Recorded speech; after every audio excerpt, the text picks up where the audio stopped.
Thank you all for coming. It's a great pleasure to welcome you tonight.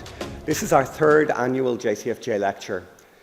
We thought that the first two were great successes, where we got 35 people and then 45 people, and now today, it's going to be standing room only if anybody else comes. So thank you all for coming, and I want to say a special thanks to the Jesuit community here in Gardner Street and to the parish who have made this beautiful Ignatian chapel available to us. What we're going to do tonight is we're going to welcome Professor Brian Brock to give this address on euthanasia and disability theology. And then we're going to have a short conversation, myself and Brian, informed by some of those topics. So who is Brian? I suppose I should begin by saying that Brian is my teacher. I did my PhD under Brian, and he has become a dear friend over the last 10 years. He was born and raised in what he calls the toxic triangle, which is in Houston, in Texas. And when he went to college, he went initially to Colorado Christian University, having calculated that that was the place that would offer him the maximum number of ski days in continental North America. And it was a cycling haven as well. But after that, he did a master's in bioethics at Loma Linda University in California. And when he had completed that, he realized that what he really wanted to do was become a theologian, fully a theologian. And so he came across the Atlantic and he studied at Oxford and then at King's College London, where he did his PhD under the much-missed theologian Colin Gunton and Michael Banner. And then he did a postdoc at the University of Erlangen with the legendary German theologian Hans Ulrich. 20 years ago, he was appointed to the University of Aberdeen, where he's now the Professor of Christian Ethics. And it would be fair to say that he established his reputation initially with books on technological ethics and on the importance of embodiment in Christian worship, these theological questions about being human beings in a world that's mediated so much by technology. And now he's world-renowned for his work in disability theology. He's the managing editor of the academic journal Religion and Disability, which is the place where all the theological research in this topic is done. And then with the Professor John Swinton, also in Aberdeen, he's published 3 books about disability-related topics. So he started writing about disability very early in his time in Aberdeen, and Aberdeen has become the world centre for studying the theology of disability.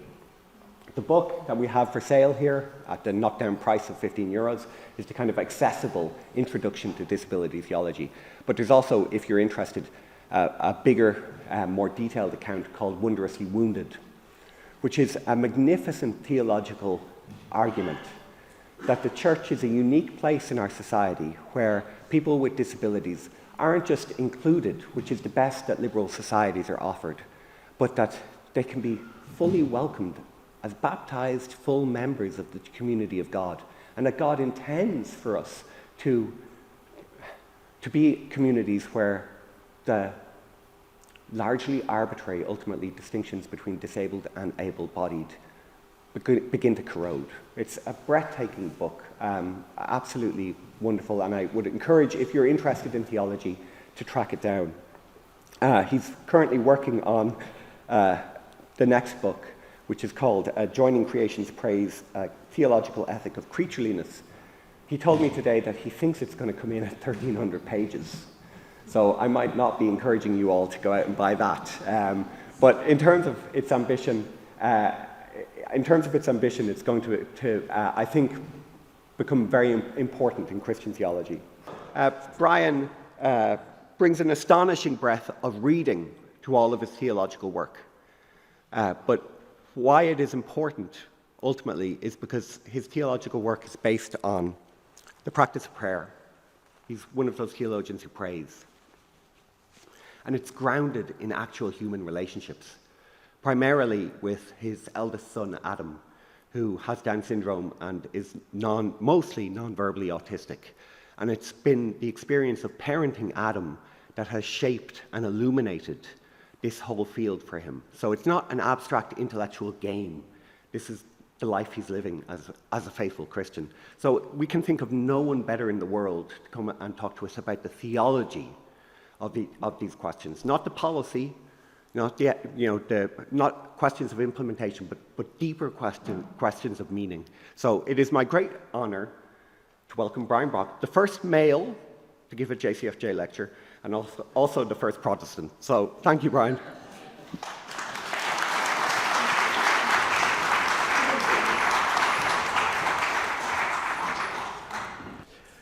Thank you, Kevin, for that marvelous and very kind introduction. It's humbling, and thank you for the invitation. We're living through a marked realignment of the baselines of our public moral culture today. And I was asked to speak today about euthanasia and disability specifically, but it seems to me to answer that question well, we have to back up to a more fundamental question. What does it look like for Christians to faithfully navigate the rapidly changing moral culture today? At the heart of the Christian faith lies the intentional state-sanctioned killing of a healthy body by crucifixion. This reality ought to attune Christians to the importance of the beliefs and institutions that morally justify and practically operationalize the act of intentionally turning living bodies into corpses. My theological premise today is that Christians care about these moments in human life because they've been taught that the ways they care for the bodies of their neighbors marks them out as those adopted into Christ's ongoing story with the world. Precious in the sight of the Lord is the death of his faithful ones, says the psalmist. In a time of great cultural change, a church that knows what it means to live out of a transparent love for life in all of its forms will have something to say to a world uncomfortable with dying, with bodily limits, with dependence on others, and finally, with death itself. There may be no domain in which the moral effects of the waning of Christendom are more palpable than in the shifting ethical sensibilities around the ending of human life. I remember a poignant moment on a walk around Farmley Estate on one sunny day in 2019, only days after abortion had been legalized in Ireland. During a walk of 2 hours, we saw no less than 5 families with Down syndrome members. One young Downs boy was delighted to be asked by the leader of a large youth brass band to conduct a song for the youth orchestra in the bandshell, which he did with great joy and to much applause. We now know that where prenatal screening practices become routine in the Western world, the vast majority of Down syndrome conceptions are aborted. Professor Fergal Malone recently confirmed that at the Dublin Rotunda Hospital, 95% of Down's conceptions are now aborted.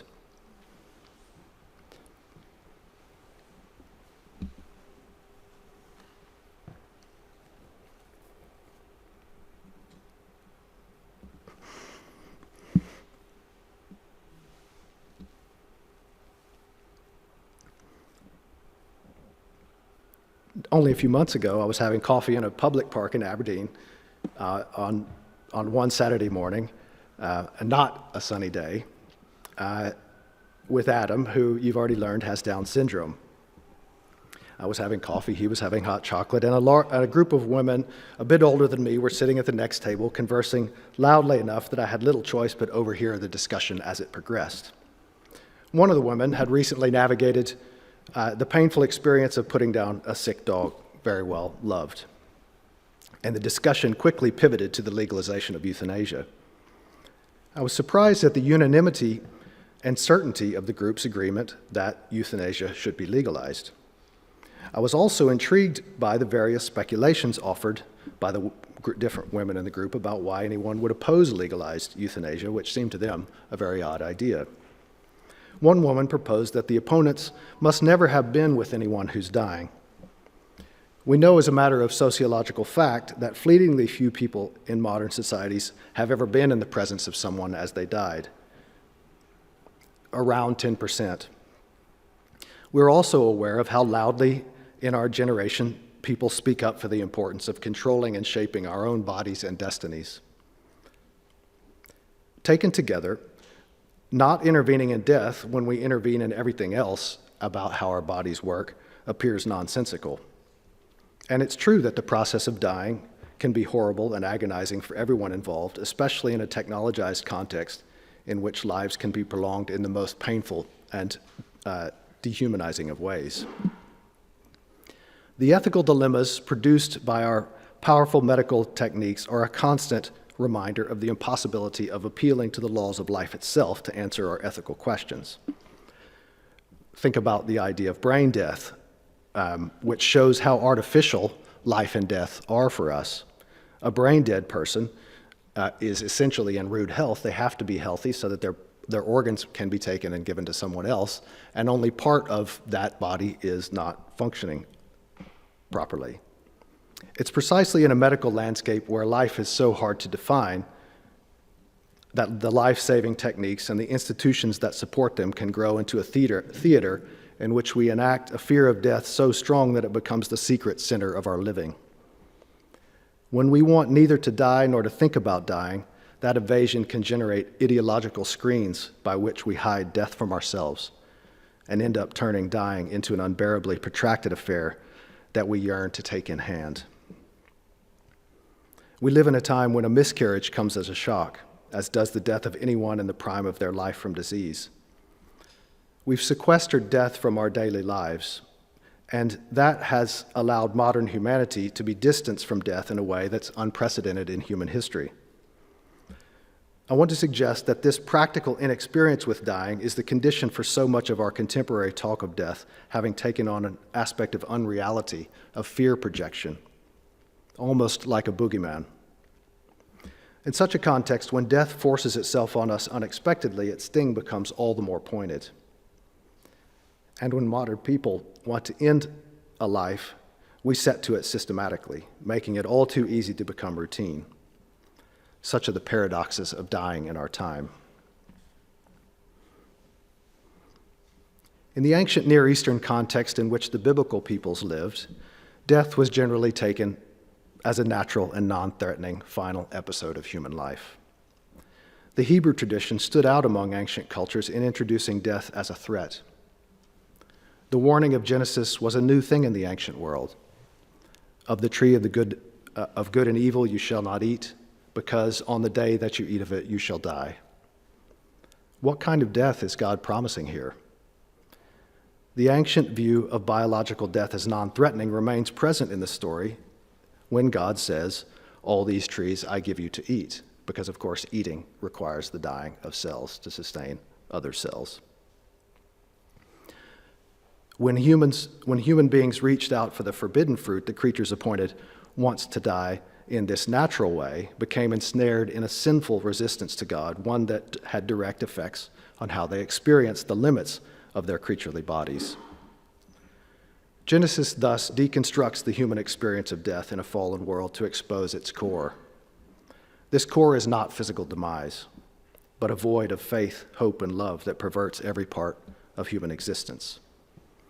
Even though Genesis had explicitly stated that the first couple were made from earth and would return to it, their desire to be like God, the Latin technical term is sicut Deus, fooled them into hoping they could grasp immortality immediately.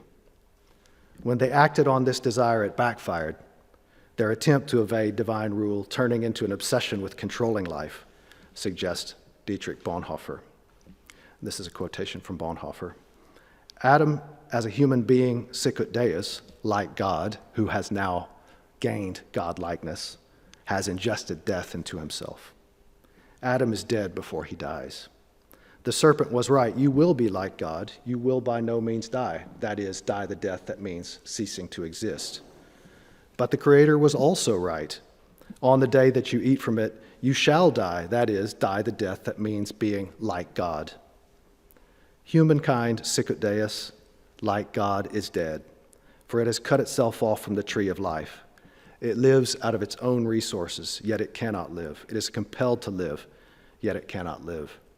This is what death means, the death that was promised for disobedience. Bonhoeffer's account of sin as a living death is a reading of the creation story in light of the resurrection of Jesus Christ and its challenge to the horror of spiritual death.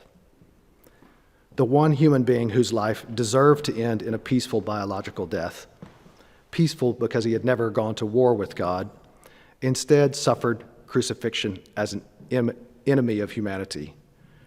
That's right. In this death, Christians see displayed the essence of spiritual death. What Christ faced with trepidation in Gethsemane was this horror of spiritual abandonment, the spiritual state that makes biological death so much more threatening to fallen human existence. So in Gethsemane, Christ entered into the fear of death, not biological death. In traversing this fearful death of abandonment, Jesus provided us a way out of its horror. Released from this horror, people of faith can discover that each one of them has been given the time of a limited physical life as a divine permission to live, to conform concretely in space, time, and duration to this image of love in the world. The early church understood this priority of spiritual over physical life so clearly that they gloried in the willingness of the martyrs to give up their physical lives in gratitude for the new spiritual life they had received in Jesus Christ. While Christians did occasionally apply the Greek term for good death, euthanasia, to describe the martyrdom that happens to Christians, they strictly ruled out intentionally taking one's own life. So good death was letting one's life serve the making luminous of the name of Jesus Christ. Christians gloried in martyrdom without courting it because they saw human life as made for witness to God and not one's own self-defined ends. The crucifixion taught them that biological life is not sacred. Salvation is the clothing of our biological lives in Christ and given for others. These observations yield two theological distinctions I think are useful today amidst the euthanasia debates we're having. First, any adequate theology of Christian living and dying must critically analyze what is driving contemporary debates around killing and grieving lost lives. What really animates people as they're asking for this change in convention. Second, we're all invited to make discernments about the forms of spiritual death that Genesis suggests Christians should assume will be afoot in all of our societies.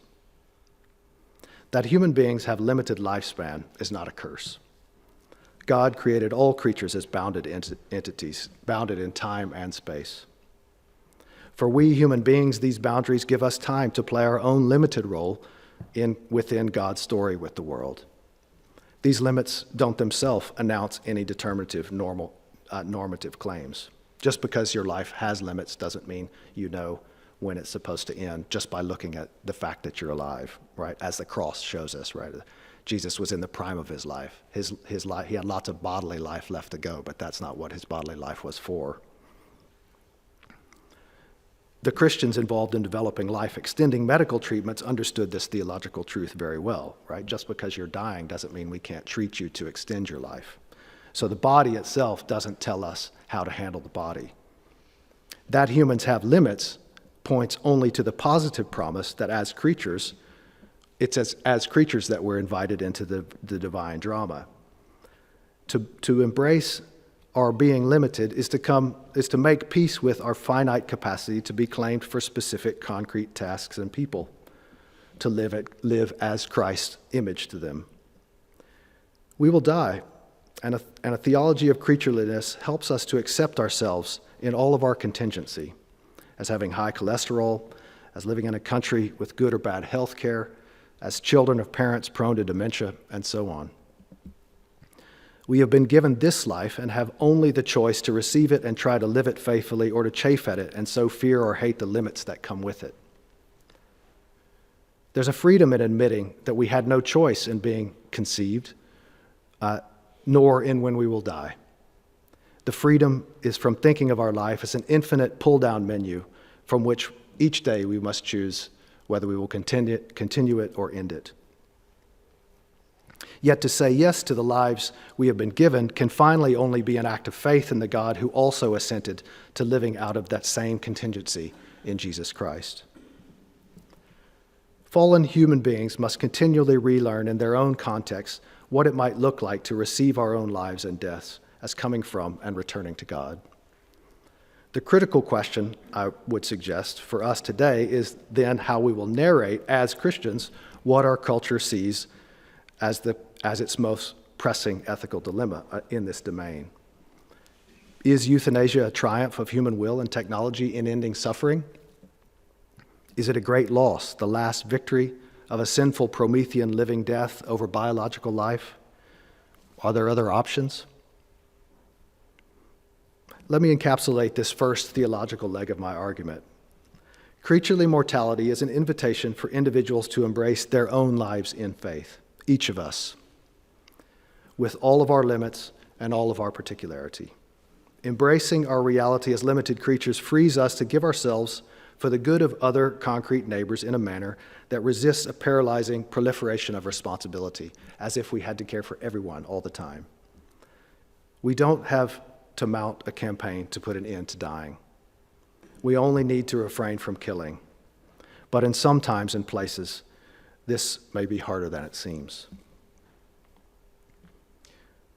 Now to our current context, in which our contemporaries don't like to acknowledge the places where dying and killing happen, and we take great pains to hide them from view. This is part of what I called the sequestering of death earlier. In distinction from the certainties of the era of high Christendom, few modern Westerners know where they'll be buried, where the bodies they eat as food come from, or who has killed those bodies. Hiding from death and not caring about places are reciprocally implicated habits. Our secularizing world's loss of place goes hand in hand with an incapacity to conceive of the places where we live as ours, places where we will also die. In hiding our killing and dying, we abandon and destroy those places where our dying might be at home. In a set of 2012 lectures given shortly before his own death, the French philosopher Alain Badiou suggested that the placelessness of modern secularity is a logical consequence of the belief that God is dead. To believe that there's no life after death alters the concepts of living as well as of dying. If we're gone after we die, biological life is all we have, and even death is not part of that life since it lies outside the scope of individual meaning. In a secular world, everyone necessarily dies alone. Badiou observes, but the loneliness and placelessness of modern dying ought to be resisted because both are dehumanizing. When modern secular people give in to the muteness of modern death, they capitulate to the anthropology of capitalism and its vision for old men and women.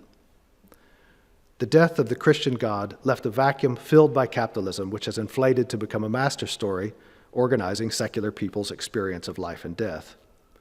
In such a world, the purpose of life is maximizing this worldly accrual, pleasure as happiness.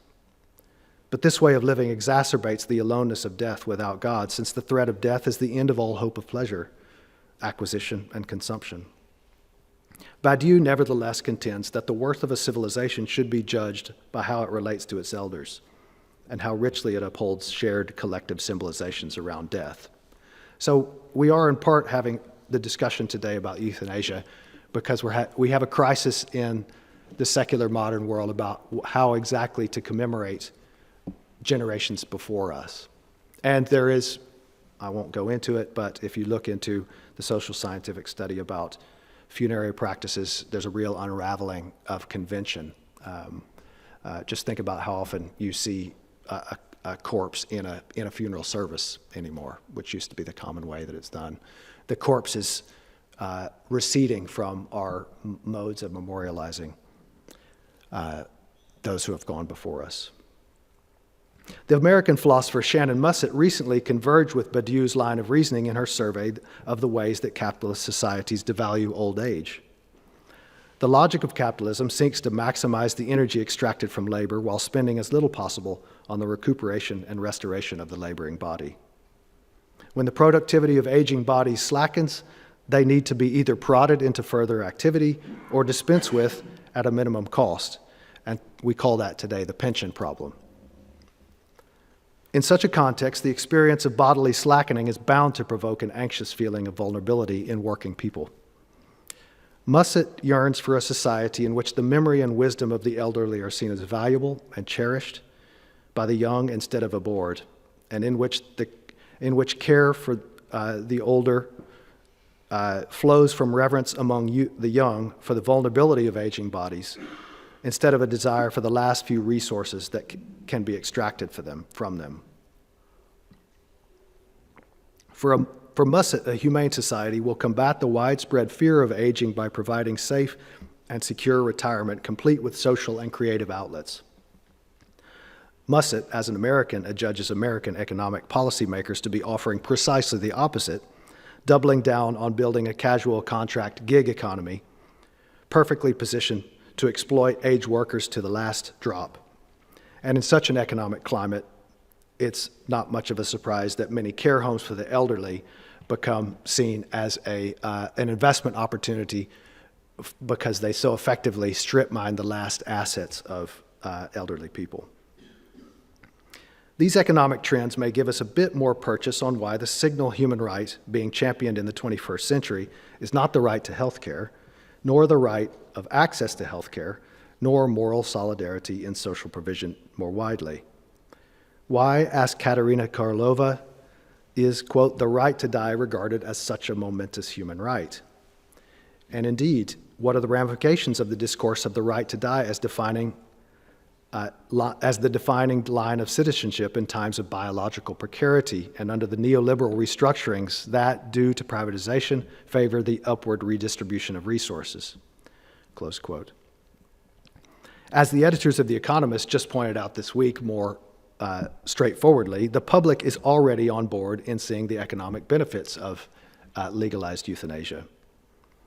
And thinkers like Matthew Paris are already arguing that legalizing euthanasia is good because it helps aging populations get past the taboo around euthanasia and assisted suicide.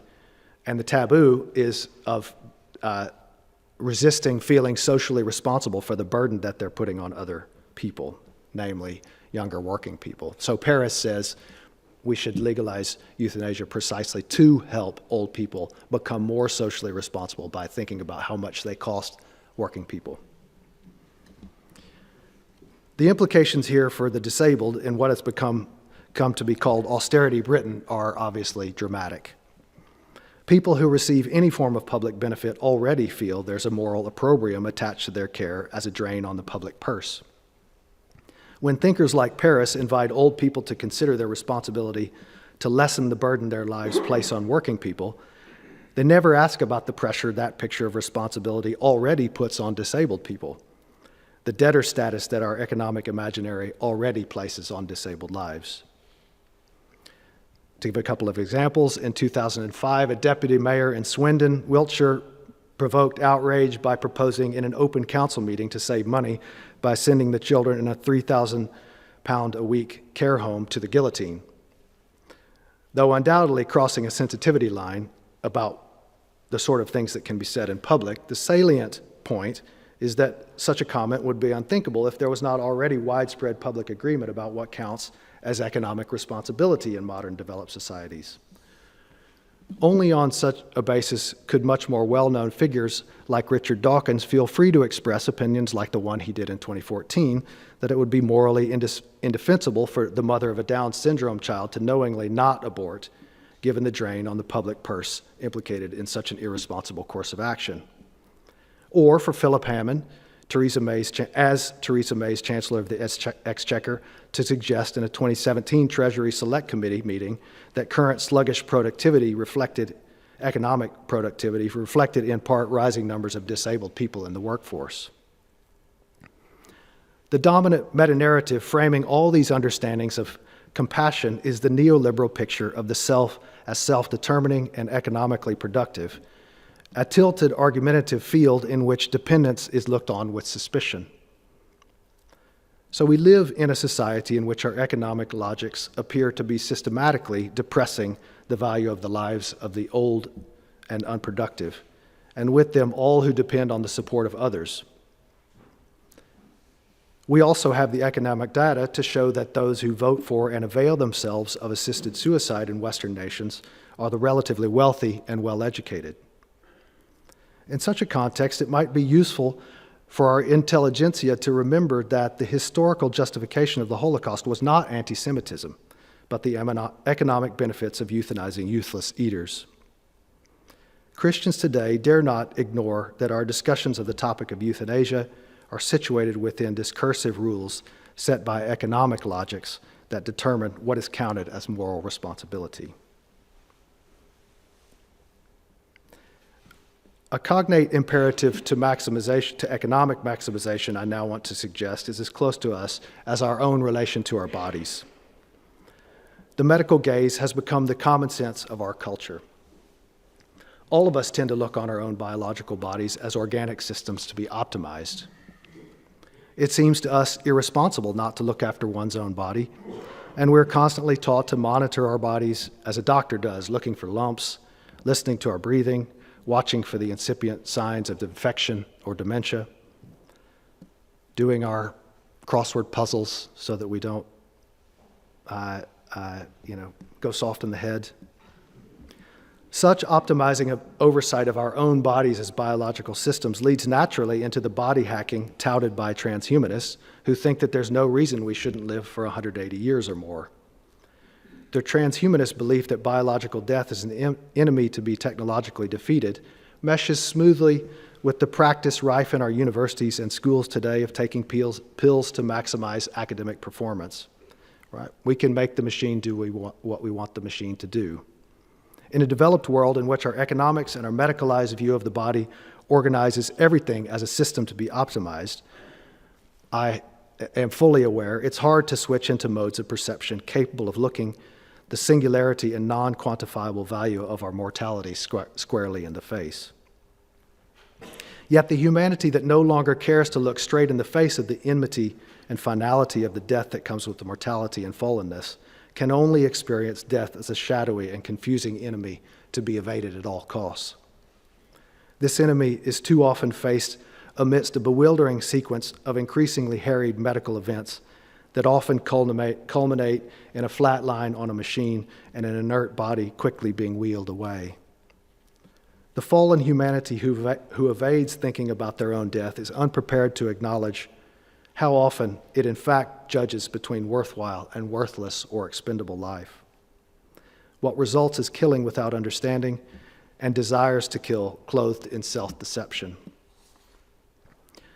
The Christian spiritual tradition of ars moriendi, literally the art of dying, was a discipline of keeping death daily before one's eyes in order to desire eternal life with all spiritual hunger, as to quote St. Benedict, who very influentially formulated that practice. The assumption here was that the actual act of dying is one that will be decisively shaped by what the one undergoing it thinks is happening. And if you have been with someone that died, often there can be fear that kicks in, and they begin to become very anxious, which in the medieval period was often read as a sign of lack of faith or damnation. We die as bodies, and as our bodies die, they undergo death agonies, and they may fight back. This is why dying well entails spiritual preparation. The Christian art of dying is a work of recollecting how the absolute enemy, spiritual death, shapes how we die more determinatively than the physical business of the cessation of cellular activity.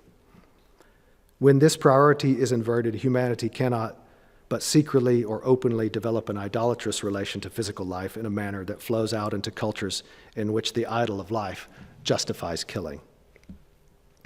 So ars moriendi was practiced throughout the Christian tradition and expressed a desire to be united to Christ in a manner going as far as a willingness to continue to live even in trying circumstances, if God so wills. Again, in Gethsemane, Christ provided a paradigm example of this open-handedness when he said, "My soul is sad even unto death," yet accepted his path in faith that God was at work through his living and his dying. This is not to minimize that Christ suffered real sadness and pain, but to highlight that he embraced it out of love for God and for us. Meditating on Christ's death is thus directly related to receiving the death that Christ has for us, or being prepared to receive that death. Such meditation relaxes the modern compulsion to total control, because God's purposes for us are taken in faith to be trustworthy. To meditate on our lives and deaths as incorporated into the life and death of the God-man also severs the paralyzing diversity of choice that's the bondage of modern life. Our mortality is a divine invitation to own the limits of our creaturely status and what those limits put on our scope of action, and also our responsibility for others. There will be no infallible recipe to guide decisions about when to withdraw treatment or to medicate to alleviate pain to the point of hastening death within the relational matrix that is loving interpersonal communion. That time may come, and such acts may need to be ventured as attempts at faithfulness to a God and a particular loved one, in full awareness that one here courts the divine judgment on intentional killing. But such a venture of faith and responsivity differs in kind from all forms of intentional killing that neutrally observe the life of the other human being through the grid of disengaged scientific perception that is willing to claim that this is not a real human, or this human's life has passed into the state that's no longer personal, and thus our ending of their life is not really killing. That the routines of modern killing tempt us to believe that we're not killing at all are signals of the living death into which humanity was consigned in the fall. There will be no shortcuts when asked difficult questions of how to be responsible before God to those lives that draw near their end, or which are experienced as beset by grave suffering. The historian of bioethics, John H. Evans, has traced the story of how the metaphysically thick account of human life and flourishing I've just set out was both the origin of the discipline of the academic discipline of bioethics, yet in recent years has found itself pushed out of that discussion. In Evans' words, quote, "Like many debates in liberal democratic societies, public bioethical debates are today set up as demarcating the limits of individual freedom. So typically they are structured as, up to this point, you're free to do as you wish, and below this point, it's unethical and you're not free to act. Consistent with the depiction of the vertical dimension in Western culture, up is good, like heaven is above, and down is bad, as heaven is below. The continuum from good to bad is therefore tilted, with up representing the most meritorious act and down representing the most reprehensible act, creating a slope. The danger is that the slope is slippery because of the absence of a barrier between the meritorious step and the one below it." To put Evans' point more simply, described according to the argumentative rules pertaining to our public discourse today, the debate we're having about euthanasia admits only slippery slope arguments. You've probably heard that term, but it's a kind of technical term for a form of argument in rhetoric. So there's only one mode of argumentation that we're allowed, and I'm trying to explain now why that's really important for the way the discussion is unfolding at the moment. The tacit premises of contemporary euthanasia debates are two: an affirmation that medicine should eliminate all suffering, combined with the liberal presumption of the moral inviolability of personal choice. Our public moral debate has evolved into one in which the only signals permitted are, in Evans' terms, green lights that affirm moving ahead with a certain choice, or yellow lights that urge a cautious slowing down in order not to launch our society down this morally slippery slope. Red lights of categorical opposition to any act have been positioned as in principle illegitimate and under suspicion of intolerance to boot. The point can be illustrated by tracing the logic of how we would discuss development of a greenfield wetland site. If someone said, I want to build a hotel on that estuary, our legal and political context would present that as a matter of balancing costs and benefits. A numeric value would be assigned to the loss of that habitat and whatever animals lived on it with all the impacts that go with them. What our public discussion rules out as we assess such a development is the claim that the loss of this wetland isn't convertible into a financial number. The person who says that is an irreplaceable and uncostable loss just got kicked out of the discussion, and as we construe our public discourse today. It would be a red light position. Yellow light arguments might propose that mitigations for harms should be sought, perhaps building another wetland elsewhere, a replacement wetland. A green light would allow that there is going to be a loss in building the wetland, but all things considered, the gains outweigh the losses, and we should go ahead and develop the project. Christians today would do well to recognize that the debates we're having about euthanasia take place in this kind of tilted argumentative field. So it's tilted in two ways. It's tilted in terms of our neoliberal economic narrative, and it's tilted in terms of our argumentative strategy. And those two are connected, but they're both very powerful. Let me end this paper by suggesting why it might be important for Christians not concede that they can't defend red light claims in this domain. In 2001, the Netherlands was the first country to legalize euthanasia and assisted suicide. And the law includes several due care criteria.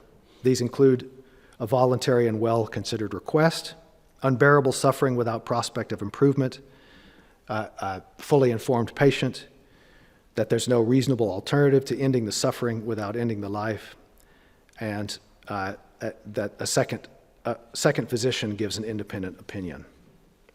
The law also specifies that unbearable suffering has to have a medical basis, either somatic, bodily, or psychiatric.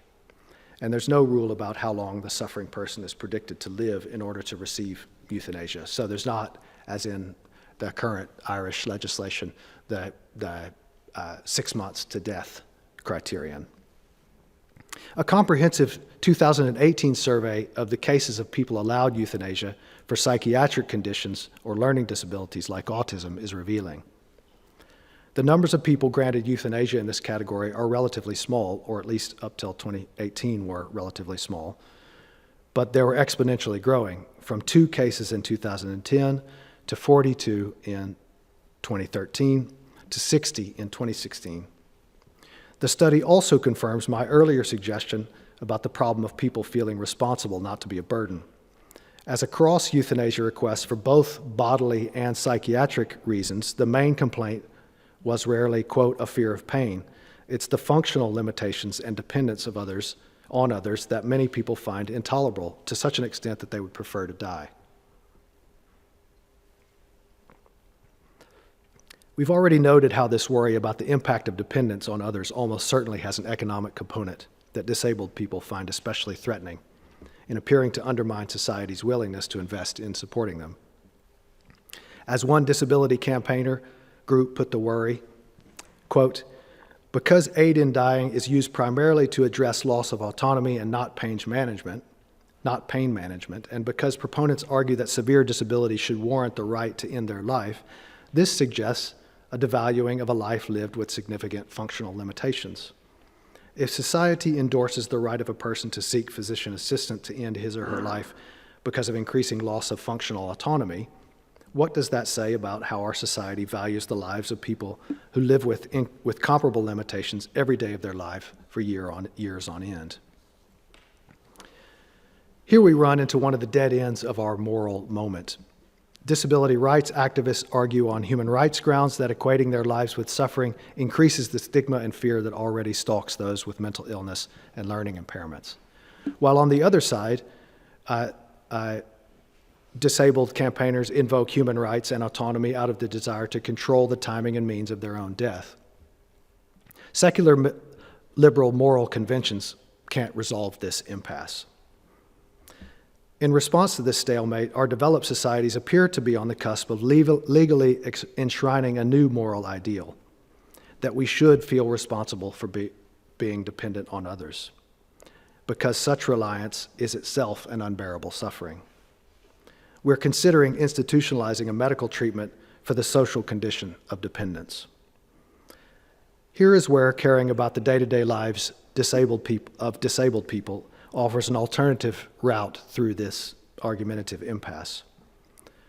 What might it like to be the person with a disability seeking to navigate the new world of legalized euthanasia? The authors of the Dutch study observe that the practicalities faced by learning impaired people in fitting within the selection criteria are daunting. So here's this Dutch study. This is their survey of the difficulties faced just getting through the checklist of by which we would see if due care has been followed in granting euthanasia to people with intellectual disabilities. Assessing whether someone has the capacity needed to make decisions, which is crucial for the assessment of the due care criterion first of a voluntary and well-considered request, could be especially difficult if the patient has an intellectual disability and/or autism spectrum disorder. However, several of the other due criteria could also present particular challenges for these patients, including criteria B, assessment of a patient's suffering, and C, the provision of adequate information, as well as D, deciding together with the patient that there is no reasonable alternative, and E, obtaining a second opinion from a physician who does not have a current or recent treatment relationship with the patient. These are substantial worries. It's been well documented in the UK that people with disabilities very often have worse health outcomes than the general population.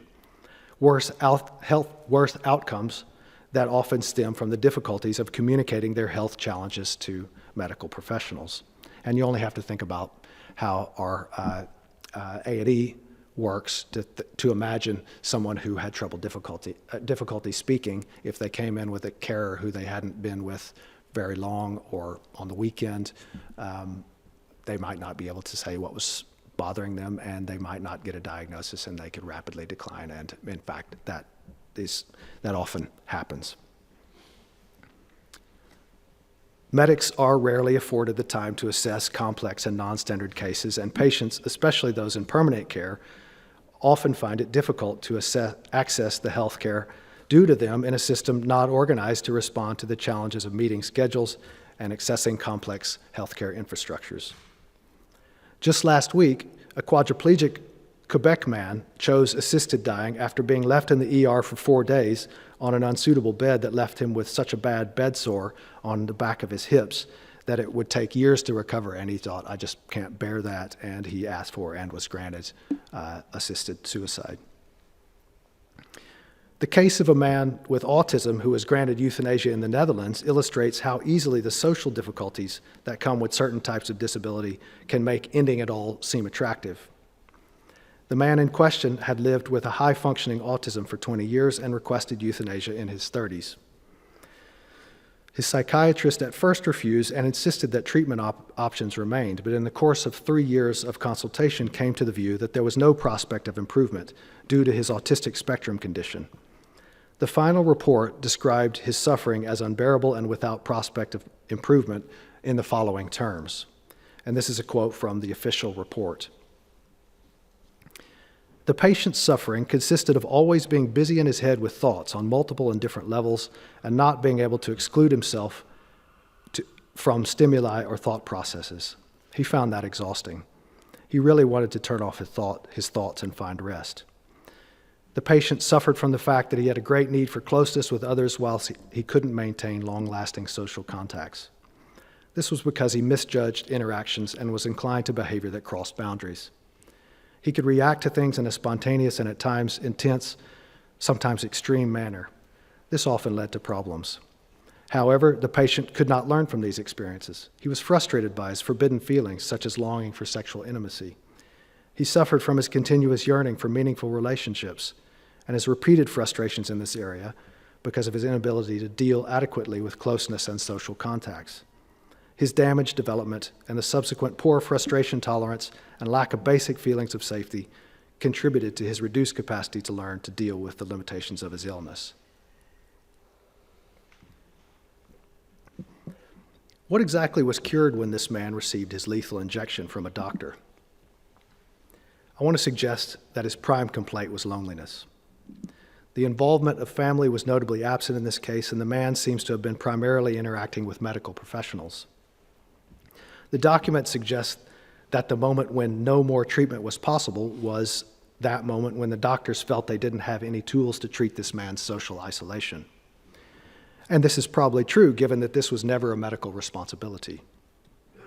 And it's equally true that a medical act was then offered, ending the man's life by poison. We see a morally momentous relabeling in motion here. The autism intrinsic to this man's particular instantiation of the limited human condition has been recast as a life wholly overshadowed by his suffering. The authors of the Dutch report survey of all these type of cases conclude, quote, "In the case summaries, the term suffering was used to describe the normal variation in human behavior and perceptions seen in people with autism spectrum disorders, which are inherent part of the person. There were no explanations of how a lifelong condition such as autism spectrum disorder could be seen as no longer curable, nor how it might be treated palliatively. Statements about the lack of prospect of improvement, such as intractable symptoms, refractory treatment, and palliative treatment, are meaningless in the context of lifelong disability. This raises the prospect of diagnostic overshadowing, where there's a negative bias impacting a clinician's judgment regarding co-occurring conditions in people with an intellectual disability or mental health conditions, with symptoms of one specific condition attributed to another.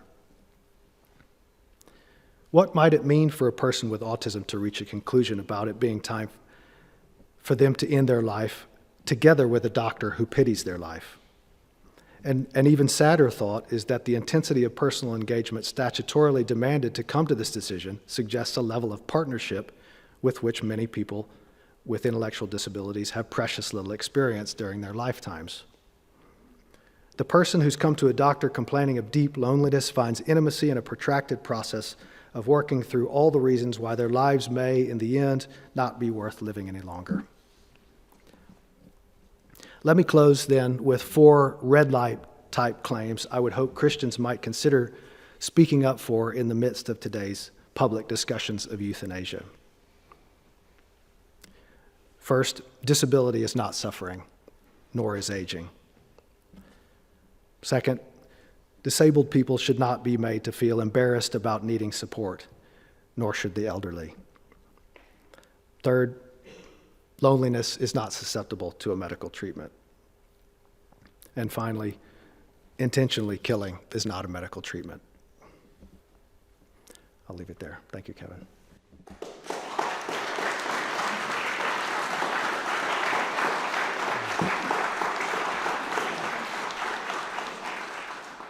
Brian, thank you for that. Now, forgive me if I'm patronising the audience, but we're Protestants. There are very few Protestants in Ireland. All the Protestants, we love Peter Bonhoeffer the way he's the only Protestant saint. Can you explain why we would go to him to begin our reflections, and why all Christians should go to Bonhoeffer when they're thinking about this topic? So who is he? Sure. Bonhoeffer was a kind of young German theologian who became famous among English speakers because of the way his life ended. And he got tangled up in a plot to assassinate Hitler, which was actually pretty amateurish. And most of the plotters ended up in jail. And on his way out, Hitler decreed all those guys need to be assassinated before the Allies get here, right? So that's why he is... he has a dramatic story, but a less known and more important story for our topic is that there's a famous confession from the churches which resisted alliance with Hitler called the Confessing Church, and they sort of united around what was called the Barmen Confession. And the Barmen Confession had a precursor document called the Beadle Confession, which was written at a sanatorium for people with epilepsy, which was a church-run sanatorium. And Bonhoeffer went there with a group of theologians as Nazism was rising, right as the euthanasia program was kind of being floated in public.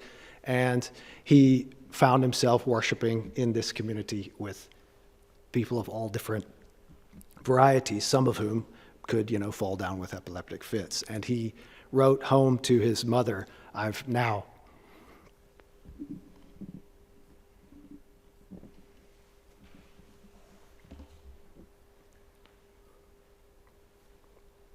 I now see what the church actually is. And so he saw from the beginning that there was a connection between wanting to kill disabled people and the whole, kind of National Socialist program. And in fact, the head of the Beetle Sanatorium, von Bodelschwing was his name, became the kind of rival candidate in a political tussle about who would become the bishop of the Reichschurch. All right, and so there's a chapter in a book that I edited called Beetle versus Buchenwald. Right, there was a real sharp question there about what is the church in a cultural moment like that. Right, so Bonhoeffer's kind of popular for all kinds of reasons, but that's why I think he's important. When you're talking about ars moriendi and the art of dying, what are the practices that would sustain that? Thinking about Bonhoeffer discovering what the church is in the context where he's worshiping people with profound disabilities. Can you speak to how the church itself is a witness to and the actual real existing place where in our society alienation of the kind that you discussed it in closing parts of your paper can be pushed back?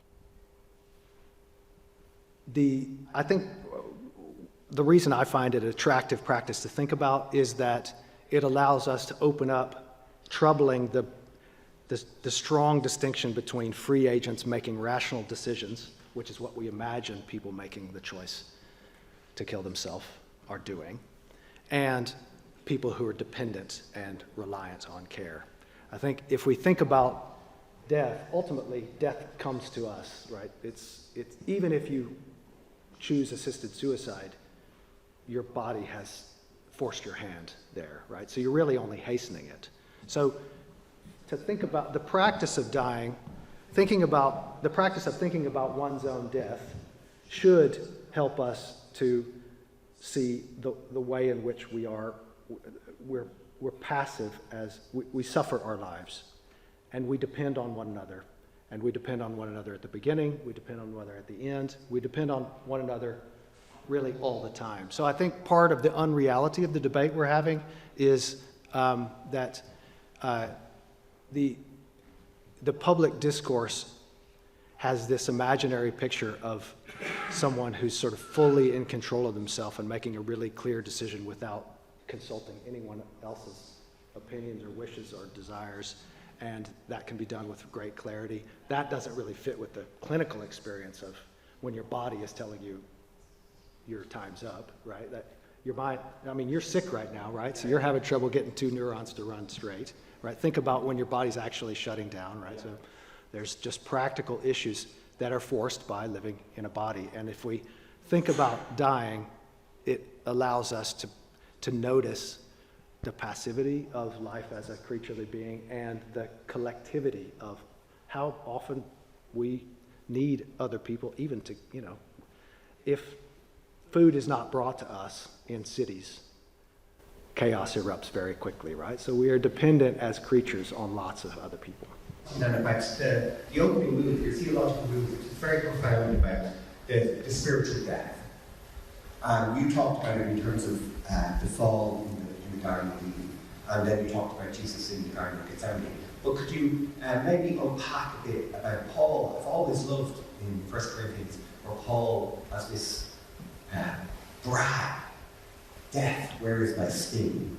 Like, are you familiar with this? Right. So can you speak to that bit, the stance that we ought to have towards this passivity that we all, this embodied passivity that we all have in the light of the New Testament? Can you say more about that? Yeah, I hope I haven't given the impression, I'm not saying you're suggesting this, but it's very easy for Christians trying to push back against legalizing assisted suicide to sound like they're minimizing the agony of dying. So when I don't think when Paul is saying, death, where is your sting, he's saying it's not going to hurt, or it's not going to be shameful and embarrassing, and you're not going to be incontinent, or you're not going to have to lay in hospital for a long time, right? I think that is what I was gesturing toward when I said the kind of the agony of living as a body, happens when we cut ourselves, when we're hungry. There's a lot of pain associated with bodiliness. But I've always been struck by Tolstoy's short story, The Death of Ivan Ilyich, which is about a kind of judge, and he is a very powerful man and had kind of run the world from the driver's seat. And as he's dying a sort of slow and agonizing death, and a peasant nurse is looking after him, and as he's washing his feet, the judge realizes, I've actually not been living. Right? So I've been living in an illusion about control that this peasant has just exposed by actually accepting bodiliness with compassion. And I've not lived with compassion. I've been a controlling, ruling being. It's kind of powerful ending, because he says, the last line of the story is, and he screamed for his last 3 days. So can you offer a kind of final word that unpacks how these classic aphorisms in terms of, if we are facing a situation where the Parliament legislates or assisted dying, we've got the 4 red lights, but how might we actually do that?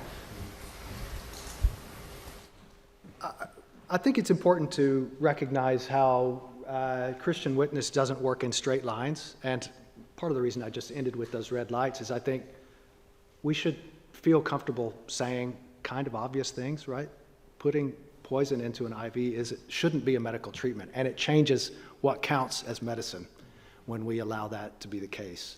And just saying that out loud, it sort of forces the discussion to go around some very awkward bends that it should be forced to go around, right? So those 4 red light points are not saying this is a kind of effective argumentative strategy. It's saying witness works in this way, and sometimes we just need to make the majority, if in fact it is the majority, work harder.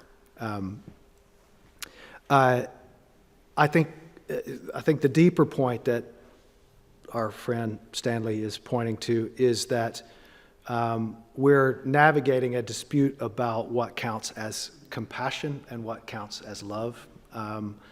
We're asking to embrace a picture of compassion in which compassion means desiring not to burden others. It means allowing people to be fully, wholly in control of their lives. And that if we embody compassion, as its Latin term means suffering with, as a way of traveling with people, that will just stand out.